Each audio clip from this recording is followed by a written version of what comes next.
What is a multi-component system? It's a system that has two or more species, and the interactions are between the first component, the second component, and between them.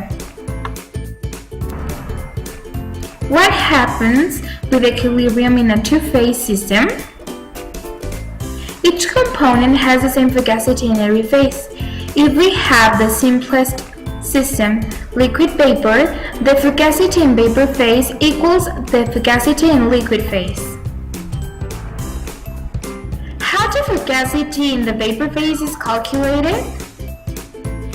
With the ideal gas law, which is a reference state that is the ideal gas. We substitute the volume in terms of pressure and we solve for fugacity. We know that that reference state is at high temperatures and low pressures. What about the fugacity in liquids? In the case of liquids, we need to choose a reference state which is an ideal solution. That means that all the properties are going to be additive and the molecules will have the same nature and size, so the intermolecular forces will be equal. How the fugacity is mathematically expressed?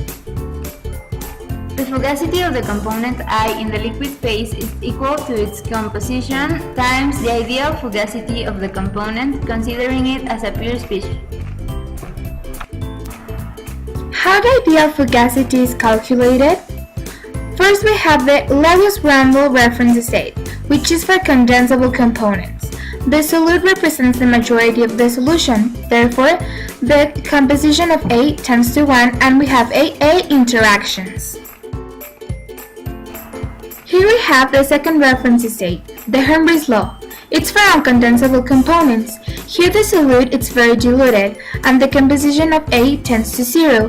We have interactions between the component A and B. It's useful for dissolved gases. What if the mixture is non-ideal?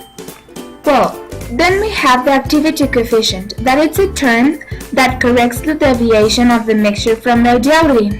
If it's 1, we can assume ideality in the system, and it's possible to get the Raoult's law. Created using Powtoon.